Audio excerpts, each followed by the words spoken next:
Thanks, Greg, not just for those comments, but for your continued support for the dialogue, and I think for your ongoing leadership, as you just heard, navigating the development and leveraging the opportunities that lie here in the southwest is complex, and it touches on a lot of different areas, a lot of stakeholders, but I think through your engagement and your advocacy, we're certainly noticing a lot more people paying attention to what's happening here in the southwest, so thank you. Speaking of what's happening in the southwest, I've got the pleasure now to have a conversation with our next panel.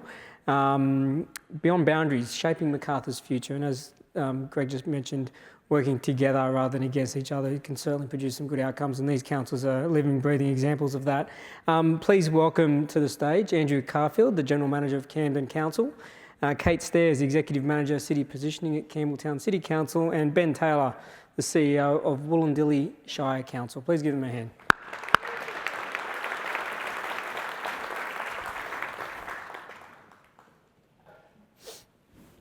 I will remind everyone that, as per the last panel, that we will be taking questions from the floor. So scan your QR codes, get them through, and I'm sure our friends in council would love to answer them. Guys, welcome. Start off, talk us through the history of this collaboration. It might sound simple and fairly practical for most people, but anyone who's been in councils can understand that they can be quite parochial at times and sometimes have difficulty looking outside of their own LGAs. But you guys have shown that you're prepared to do that, and not only prepared to do that, but actually delivering some good outcomes as well. So talk us through a little bit how this sort of group came together. Who wants to start? For me to start? Okay, I'll kick off. So thanks, Adam. I suppose how this started, I think one of the best things about this collaboration, I suppose, is how the three mayors have come together. So Mayor Gould from Wollondilly, Mayor Cagney from Camden, obviously Mayor Lowndes from Campbelltown. Together they call themselves the Mac Pack. I don't think that's a secret anymore. So they call themselves the Mac Pack, and the tightness of that collaboration really is one of the drivers that's brought us together. So the general managers have worked together for some time, but the reality is that with our region growing so quick, there is a need to collaborate. And the relationship between the three of us is extremely strong. And what we talk about when we talk about and come to these sort of meetings or whatever it may be is we talk about each other's priorities. Because ultimately what happens in Wollondilly is dependent on what happens in Camden and is dependent on Campbelltown. We are a region, and the people look at our region as a region, so we should collaborate that way. Yeah. Andrew? If I could just add that all of the same pressures that we're facing in our community at Camden are being shared by Campbelltown and Wollondilly. Makes a lot of sense for us to collaborate, work together on these issues. So whether that's transport and connectivity of our region, whether that's local jobs and economic conditions. Well, I think that our labour force moves around in between our three local government areas, and there's many examples of that in the room today, or whether it's healthcare, education and opportunities.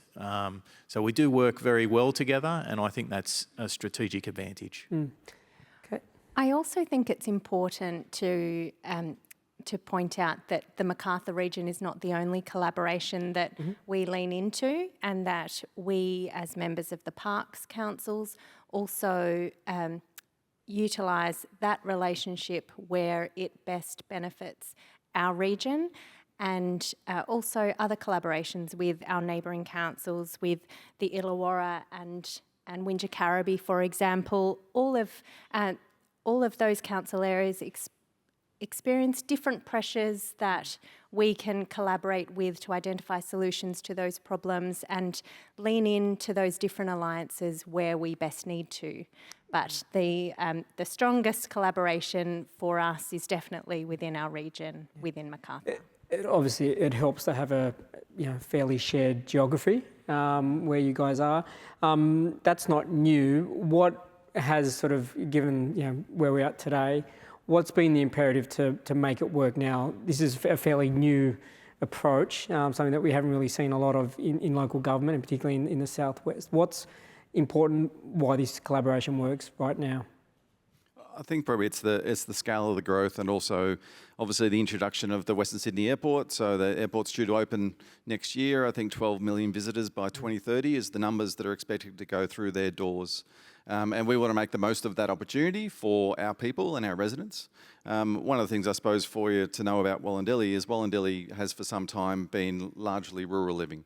But the amount of growth that we've had over the last 5 years has been dramatic, and because of that, we've really leaned on this collaboration as a means of securing infrastructure that we need for our community. We're talking 4,000 extra homes in the last 5 years, 8,000 people, 3,500 extra jobs over the last 5 years. We're really starting to grow.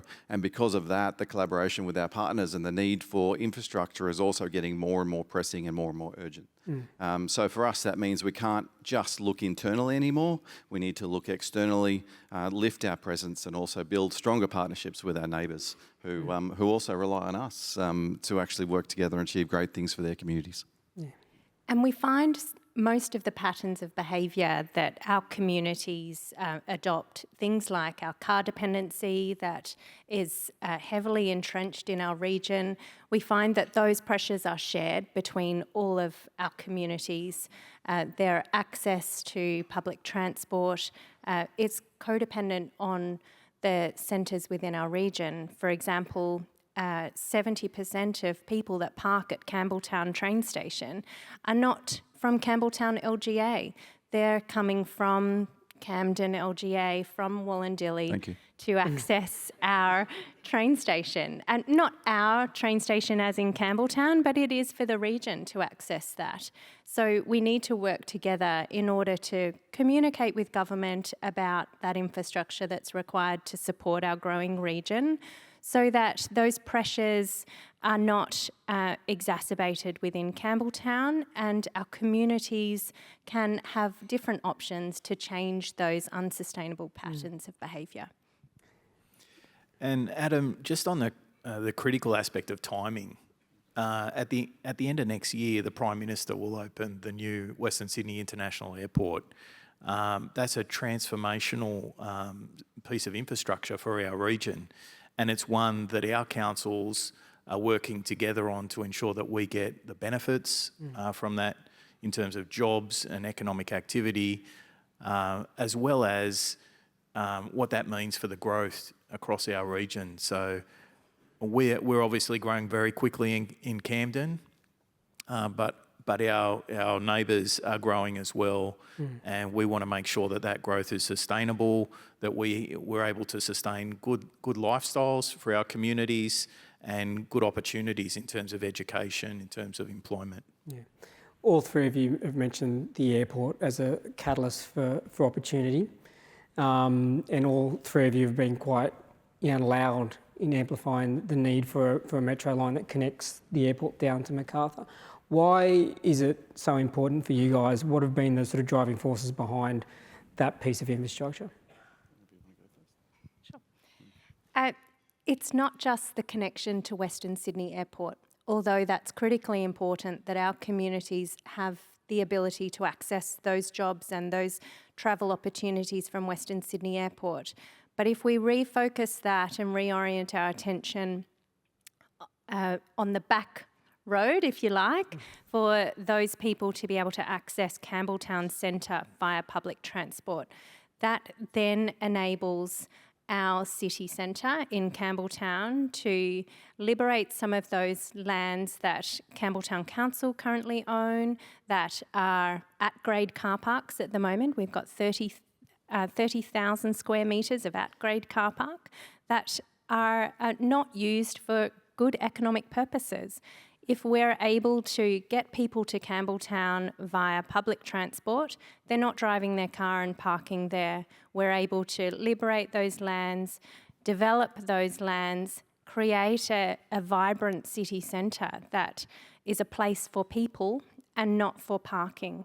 So it's not just that connection to the airport, although that's vitally important. It's how do we get the region to access Campbelltown and the other strategic centres within the Macarthur region via public transport and relieve that car dependency as well. In addition to the metro, what are some of the other investments, probably looking at through the lens of housing, and the growth that's coming in order to reach those targets? What are some of the things that you guys are going to require to support the full, development opportunity that exists in the southwest?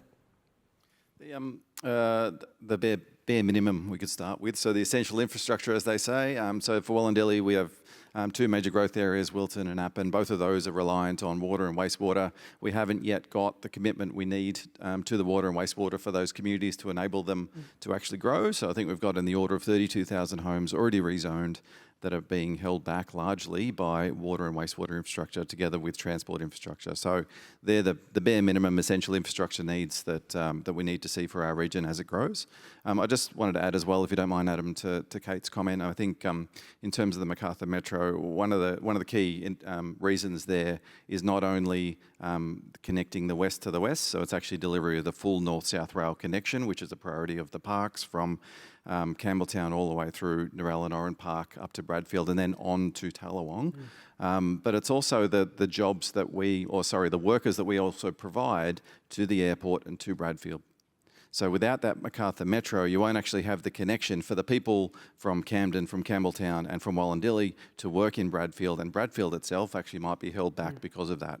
So it's critically important to the economic success of the state and the country that the Macarthur Metro gets delivered. And I do want to also recognise the strong advocacy from our local MPs. So our mayors work very closely with all the local MPs in this area and want to pay tribute to them as well. They're pushing really hard for infrastructure investment in our region, particularly Greg Warren, who was here earlier today, who's been really pushing really hard for the Macarthur Metro and the electrification of the rail down beyond. Yeah. If I could just add a few thoughts as well, Adam. So back to the airport and how critical that is. I was on site there about 6 months ago, and I was talking about the employment on site. At that time, over 3,000 employees on site. The largest number of those employees were from Camden LGA. And in fact, the Macarthur LGA is a big part of their workforce today. There's no reason in the future, as those jobs and opportunities grow, that won't continue to be the case. We would hope for that to be the case. Camden, has a reputation for its rapid growth. We're the fastest growing council in the state. Many years, we're also the fastest growing council in the country. We have the fastest growing jobs deficit in Sydney, in Camden. So we need to see more things that can connect our community to employment. And we also need to see the types of infrastructure that will redirect employment and investment in jobs creating developments in our region across the Macarthur. Now, Ben made mention of the Metro. That's clearly a massive priority for our three councils. Because of the connectivity it will create for our region and right across Western Sydney, but also because it will start driving investment decisions back towards us in the Macarthur, which is also very important. In terms of what's needed to support our growth, some of the fundamentals, Ben's mentioned water and sewer. Yes, we need those things. Helpful. We're also finding that education and healthcare is something that we're struggling to keep up with in terms of demand. So I think we need good quality data from the state to lead investment decisions across Sydney in terms of new schools, new TAFEs, new healthcare options, including hospitals and reinvestment in hospitals. Those are things that need to happen quicker. An example, Oran Park Public School, the first primary school that opened in Oran Park, opened with 10 kindergarten classes. By the time Barramurra Primary School opened, there were 21 kindergarten classes in Oran Park Public School. So we don't want to see these things repeated. We need to see better quality data that's going to inform good decisions in terms of budget allocations for this basic infrastructure. On the theme of health, I mentioned earlier in the introduction, Campbelltown Hospital, busiest ED in the state, servicing all three local government areas. What are some of the things you'd like to see to sort of help take the pressure off Campbelltown? You're right, and I acknowledge I've seen the chair of the Southwest Sydney LHD, Billy Sankovic, in the room. So, and Billy's leading the approach with the Southwest Sydney Local Health District hand in hand with the Primary Health Network, which is critical because these issues are complex. What we're seeing in the 90,000 presentations at Campbelltown Hospital, the highest in the state, and the longest wait times, some of the longest wait times, over 5 hours, median wait times at Campbelltown Hospital, those pressures are intense, but they're really complex issues that are causing that.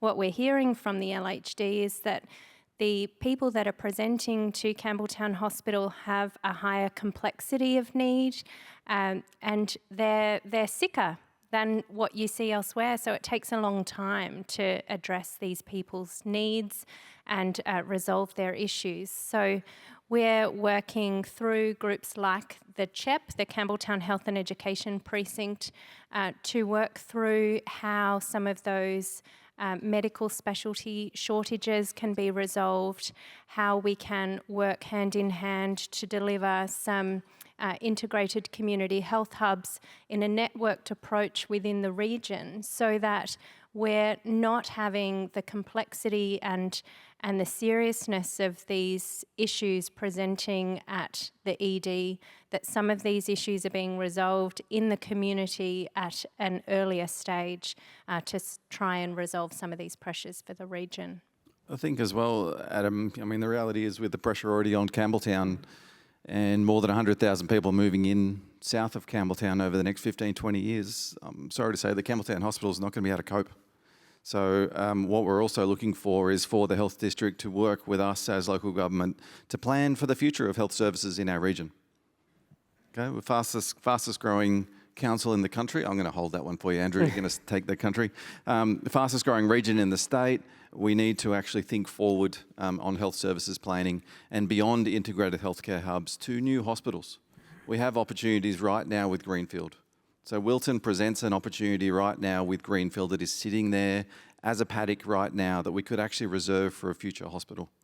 Let's start getting on with that job, secure the land, get it in government ownership so that when the time comes that you need to build a new hospital, the land is already there, and then we can go ahead with the hospital. Let's move ahead with that sort of planning now so that we're prepared for the future and aren't trying to backtrack in 20 years' time to go, where are we going to actually serve these people? Where are we going to provide the infrastructure the communities actually need for Oran Park, for Campbelltown, for Wollondilly?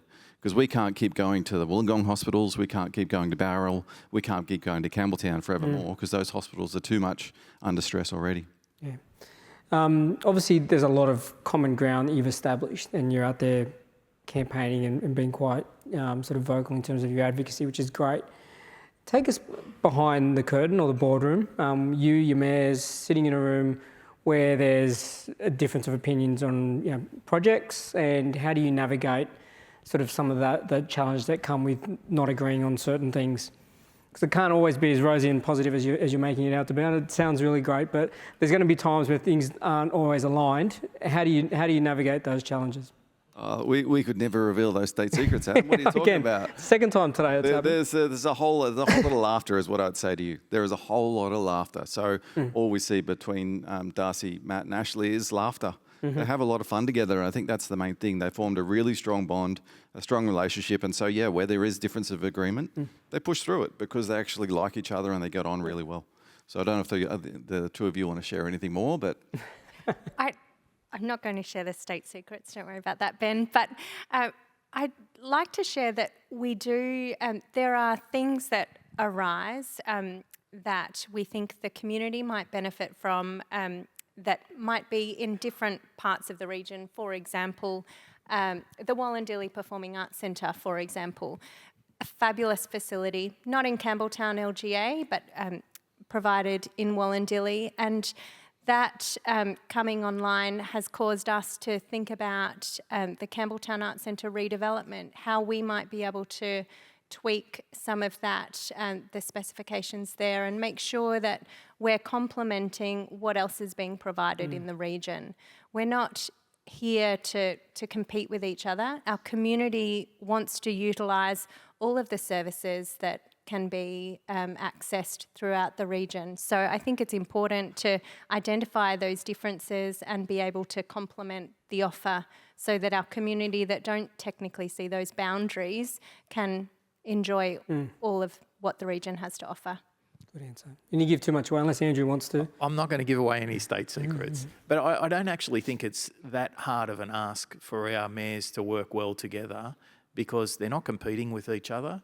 They all have a very strong vision for the future of our region, and they're the type of people who can work well together. So I think we're blessed in that sense, and we want to keep that going. Great. I'm going to get to a few questions from the audience now. I'll start with this one. Several of the earlier speakers have spoken around the opportunities that come from the region working more closely with Wollongong and Illawarra. As councils, what are you doing to build those relationships and what opportunities do you think that could unlock? Oh, what a fantastic question. Tanya Brown, thank you. No, it wasn't you. So one of the things that Kate talked about before was what we're tentatively calling the LG8, which is a collaboration between the Macarthur councils and also the councils of the Illawarra. So eight councils all coming together. Obviously, for us as a Macarthur, we're the interface, obviously, directly between the Illawarra and Western Sydney. And that connection between the Western Sydney International Airport and Wollongong, but also particularly Port Kembla, is a key priority for us and enhancing that connectivity. So for us as a whole, we're seeking to build that bond. At the moment, we've had one meeting at the fabulous Wollondilly Performing Arts Centre. I think we've got another one coming up shortly as well to try and firm that bond a little bit stronger. But what I heard again, loud and clear from all of the 8 mayors in the room was we want to work together, we see the opportunities, this is about us pushing for our regions and benefiting our communities. Andrew, you mentioned schools earlier. A question here, given the reality of so many young people in the area, how can councils further support and enable non-government education providers to supplement the huge demand we know is our immediate and ongoing challenge? Well, I think that's an important piece of the solution, very much so. I mean, in the context of our local government area, unlike other parts of Sydney that seem to have a fertility decline issue, we have 3 of Sydney's top 5 most fertile suburbs all in Camden. Must be something in the water. The largest. Well, lack of. Take care when you're going through Camden. Anyway, extra care. Look, the largest 5-year cohort in our population is 0 to 4-year-olds. So clearly we are on the front end of a huge bubble of that will create pressure for our education system. It can't all be government schools that are the solution. There needs to be a mixture of government and non-government options available for our families that are moving in. I think anything we can do to help the upfront planning to support them in sort of greenfields areas, as well as supporting a whole range of different schools and education options in existing areas in brownfield situations is really important to the success of our region. I can't underestimate just how important that is. I think, in Camden we're a bit underdone in terms of TAFE and tertiary education, but we're pretty well underdone across the whole spectrum of education services, and we need to do more work in that space. Has the arrival of the HDA changed how housing approvals in your LGAs are considered? And separately to that, are there any upcoming projects that you might see fall under the mandate of the new Infrastructure Delivery Authority, which I think has $1 billion threshold? So big projects and also on housing approvals through the HDA. I might start off on this one. Look, I think, and I'm going to speak for the 3 of us, we have very strong record of performance in terms of development approvals. So if you're watching Sydney's leaderboard month to month, I can see Jamie in the front row here and others that are keenly interested and perhaps slightly competitive in that space. But you will see that our 3 councils are performing very well in terms of development approvals. I don't think any of us were sitting here saying, how are we going to get these approvals done when the development applications are lodged? We need the state to come in and take over this part of the process. I'm an advocate for making things simple. Sometimes having too many cooks or too many different approval pathways just complicates things. So my focus will be on making sure our council continues to perform in terms of development turnarounds and making sure we're making fast and fair decisions that can support growth across our local government area. Concur with that, Ben? Kate? Yeah, I'd probably just add, I think, Adam, that the simplest way to look at housing and housing delivery is to work with your local government. So councils are here to work with you. We are a partner to developers. Obviously, you need to make sure you abide by the rules, but apart from that, we're here to work with you, and the best pathway is to actually come and sit down with council, work through the detail, and we'll help you actually deliver on the ground. And I did want to also, I think you underplayed that a little bit there, Andrew. We're all in the top 5 on the leaderboard, development of application approvals, all in the top 5, and credit to my team too. So Martin Cooper, you and your team who have managed to hold number 1 on that level, on that leaderboard for some time. So congratulations to you. But that shows that the councils of this area are efficient, we're effective, and we want a partner to actually deliver on the ground. Definitely not competitive there, Ben. What's council doing to encourage industry development and attraction within their respective LGAs to support local employment growth? And what are the opportunities to ensure residents have access to jobs close to where they live? I can start with the Community and Justice Precinct in Campbelltown, which is an initiative that we're working together, led by Property and Development New South Wales at the moment, to approach the market after signing a heads of agreement with the Department of Communities and Justice late last year to look at a 5-hectare site owned by Campbelltown City Council and DCJ within the centre of Campbelltown, and look at how we can engage with a private sector partner to deliver a great outcome in the centre of our city, which will of course attract those higher order jobs that are a particular deficiency within our region, and also government jobs. As we've seen in Parramatta, that job growth is often led by the state and federal government by relocating some of their agencies to a centre, and that's what we're hoping to see through the Community and Justice Precinct, along with other community uses and another university campus within our city centre.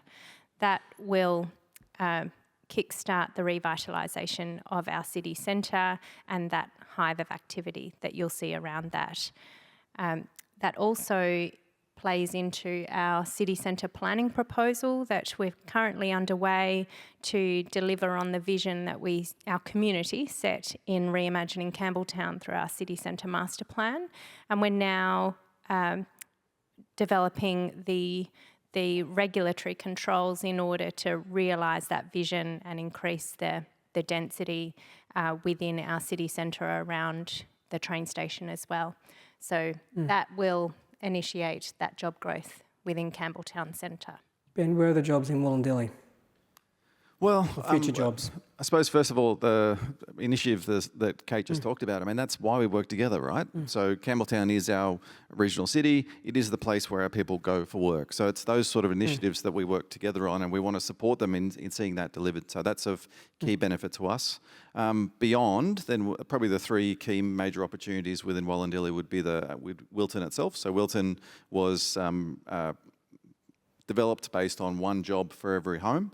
The Wilton Town Centre, and I know Cameron Bray's in the room here today. I saw Angus. Wilton Town Centre to us is one of the key initiatives that we want to see moving relatively quickly for jobs within Wollondilly. But we also have the Mirvac-led business park at Moreton Park Road and the Walker Corporation-led business park at the Macarthur Business Park as well, who are 2 key initiatives that we believe should be prioritised to enable local jobs for local people. The more local jobs we can create, the less pressure we have on the road network, the less pressure we have on the public transport network, and the better people's lives are, ultimately. Andrew, that's similar for you? Yeah, Adam, today we have 66% of our workforce leave the local government area each day for employment. So that's something that we want to see improve into the future. There are some big opportunities in Camden. I mean, we're pretty focused on making sure the centres that we have and are emerging, like Oran Park, Narellan and Leppington, and as well as our other centres are going to perform strongly into the future. We want to do more to promote them and to create opportunity. I can see some of our economic development team in the room, and they're working very hard with established business chambers to figure out their needs going forward. We're also doing a lot of work just to promote the region more generally. And so recently, I mean, one of the things we did was host the Boots and Beats Festival in Camden. You know, we sold 7,500 tickets to people to come in and participate in that event and perhaps get their first look at Camden and different parts of the Macarthur to see the opportunities that exist here. I think we all have a role in promoting the Macarthur region. That's something that our councils are working hard on as well. Boots and Beats. We're talking beats music, not beats beetroot, right? Yeah, country music if you're into it, but yes. The question here around flooding, which is I think something most people typically associate with the northwest, but we know it is an issue in the southwest as well. But we've seen flooding across the region in recent weeks, and large areas of the region also are very bushfire prone. Given the huge growth that's happening, how are these risks being mitigated, and how do we make sure they don't limit development potential? Ben? So for us, largely it's around bushfire. So we're in the, let's call it the upper ends of the catchment. So we cop the rain, and we do have flooding, which is like localised flooding, and then unfortunately we send the water down to our neighbours in Camden and then Penrith. For us, largely it's bushfire, and it's also, I think, the planning needs to be done carefully in a considered manner that actually prioritises bushfire and bushfire evacuation. One of our key concerns that we were looking at in terms of Wilton and also then Appin was bushfire evacuation and bushfire protection. So that's something we've had to work very closely with the state government and also the developers on to ensure that we address the issues as the planning occurs. We don't want to be looking back in 20, 30 years' time when bushfire is approaching those communities saying we should have done this better. I think we've done well. I think we've been able to manage a lot of the issues within Wilton. I think there's still some to be resolved in Appin to make sure that the whole of that area can go forward. But largely what you need to do, in my view, is slow and careful planning. And although that may be frustrating in the short term, I think it actually frees things up and enables you to go faster in the long term. Kate, one for you, and I think possibly for Andrew as well, but there's a question here around city centres and their high streets. Comment being a lot of the high streets are tired and run down and need significant funding to improve amenities. Is it time for a Main Street fund from the state government? I'm sure you'd say yes to that. Of course. It's always time to attract funding from government. But in terms of Queen Street, our high street, that is a priority for us, which is part of that city centre planning proposal work. We're doing 123 hectares, am I right, David? Yes, in the city centre, and looking at addressing issues like flooding in our city centre, and also how we can attract higher residential development, higher density of residential development within our city so that you have that activation at night rather than bringing people in, and then increasing the commercial development as well. So you have the people working there by day, and that will initiate that activation of our high street. It takes time though. The planning takes time, and then for the market to take that up, it also takes time. So it's definitely front of mind for us. Andrew, I mean, Argyle Street, I'm interested to know what the plans are for that. Well, we would always welcome new and additional funding streams, but happily I can say that, we did complete a lot of work in Argyle Street, so I'd welcome you to come and check out Camden Centre, and we're just about to commence works in John Street, which is our other sort of perpendicular second high street, if you like. So $23 million project, which will see new pavements and new treatments along that whole stretch of John Street. It's sorely needed, and that investment will go a long way to revitalising that centre. It wouldn't be possible without state funds, so that was part of our West Invest package, and so a large contribution from the state government towards that. But more funding opportunities to help revitalise our centres would be welcomed. One final one, and I'm going to connect this into our next panel, which is going to be focused on job skills and knowledge. So one of the questions here for all three of you, if you could attract one major business or industry to the region, what would it be? Ben, I'll start with you. I'll probably need to lean here on a couple of recent council resolutions. And the mayor's laughing because he knows what I'm talking about. We would love a Bunnings. So I think that's what why the mayor is laughing, is that Bunnings, something simple as Bunnings. And I know Bunnings might seem like a small initiative, but we see it as basically an initiative that would actually catalyse a whole lot of growth around it. So it's not just one, I suppose it's one that leads to many. Everyone loves a sausage sandwich, mate. Well, we built a Bunnings in Campbelltown, Ben. The council built a Bunnings on their own land, so we can talk about that later.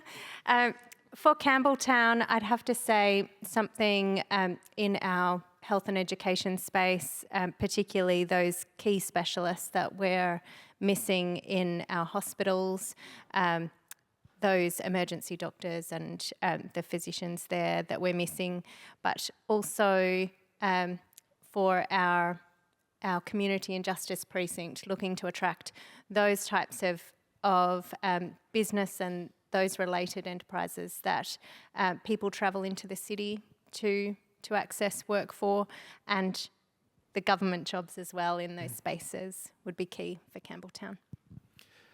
In Camden, there's an emerging opportunity for film studios. So there's DAs that have been lodged, approved, close to approved, in our Oran Park sort of area.